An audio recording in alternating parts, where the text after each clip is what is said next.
Good morning. So it's been a little while. I've been making a lot of the same stuff, so I didn't post new videos on that. But today I'm gonna do some red rice because I finally got some red rice and purple rice in yesterday. And this is one of my favorite brands. It's by Lotus Foods. I got a few of these. So it's organic red rice. And I happened to glance on the package and saw that they have a Cajun red rice and beans recipe. So I was trying to figure out what to do for dinner tonight, and I was gonna do stir fry, but I decided since I was making rice anyways, I would give that a shot. So this is the red rice video, and then later I'll show you how the red rice and beans recipe goes for a different fun twist on just the plain red rice. But I like to eat this one a lot because it's high in anthocyanins, it's high in magnesium, it's high in vitamin A, it's high in fiber, and has a really good flavor profile, kind of like the black rice.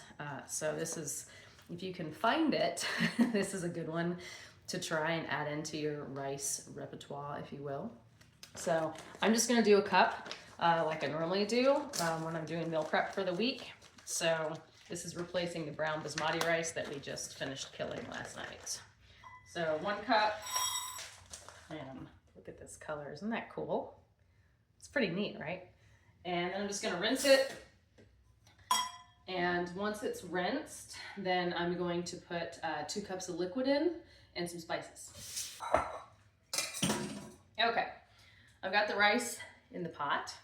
And today since I'm gonna do some Cajun black beans and rice, I happen to have some Cajun seasoning, look at that, from Frontier Coop. And then I have Mexican seasoning, and I love garlic and onion all the time. So I'm putting these in the rice, but when I make the red beans and rice, I'm gonna actually put onion and garlic in their whole form in. I'm gonna get crazy today.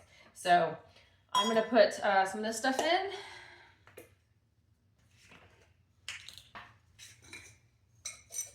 All right, once the spices are in, I'm gonna do 1 cup of low sodium veggie broth and then 1 cup of water. I just like the extra flavor of the veggie broth, plus you're getting more vegetables and plants in your diet that way. It's a good hack to add more and get closer to that 30 per week that we should be getting as a bare minimum.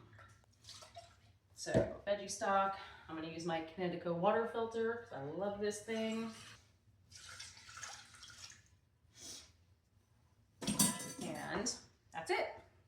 This is what we have, if you can see it. I'm gonna put it on the stove. It's gonna boil. I'm gonna get it to a rolling boil, and then once it starts boiling, I'm gonna turn it down to a simmer for 30 minutes, and then we'll touch base again once that's done. It's been 30 minutes, and my timer just beeped at me, so I'm gonna take the lid off, and this is what it looks like before I fluff it. I'm just gonna fluff it a little bit.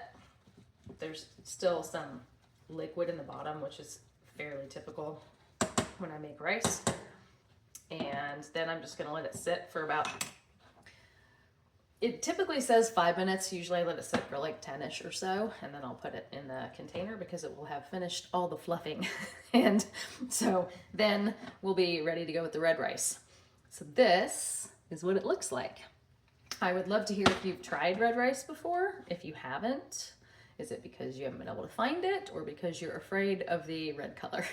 Please drop a comment below if you'd like to talk more about red rice or where you can find it or all of the good things, but it's one of my favorites to incorporate into our regular rice rotation. So I'm all about diversity of the plants, and there's tons of rice varieties to try besides white and brown. So I hope this helps, and have a great day.